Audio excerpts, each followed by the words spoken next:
지난해 공기업 산재 사망자 수가 민간 기업보다 큰 폭으로 감소한 것으로 나타났습니다. 최명신 기자입니다.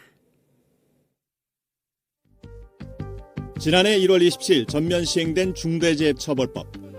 사업장에서 1명 이상 사망자가 발생하거나 6개월 이상 치료가 필요한 부상자가 2명 이상 나왔을 경우 사업주나 경영 책임자에게 안전조치를 소홀히한 책임을 묻도록 하고 있습니다.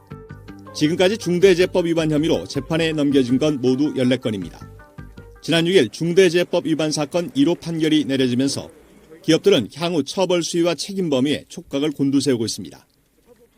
이런 가운데 지난해 공기업에서 산재 사망자가 급감한 것으로 나타나 주목됩니다. 지난해 공기업과 준정부기관 산재 사망자는 10명으로 최근 5년간 최저를 기록했습니다.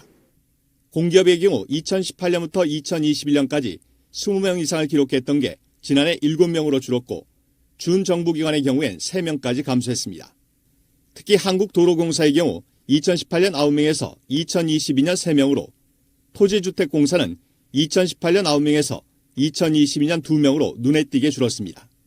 이는 공기업 최고 책임자들이 현장 점검 강화와 안전사고 특별대책 등 산재 예방에 적극적으로 나선 결과로 풀이됩니다. 8년도에 그 태안 발전소 사고가 있었잖아요. 공공기관 안전 TF라는 게 구성이 됐었거든요. 여러 가지 등급평가라는 것을 시행하게 되고 지금 이제 시행해온 지 한 3년 정도가 지났는데 그런 부분들이 많이 좀 그 효과를 지금 현재 보고 있지 않나.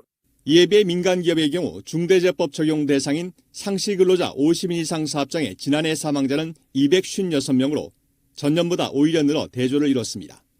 전문가들은 내년 1월 27일부터는 50인 미만 사업장에도 중대재해처벌법이 확대 적용되는 만큼 민간 부분이 공공 부분의 성과를 참고해 적극적인 체질 개선에 나서야 한다고 주문합니다.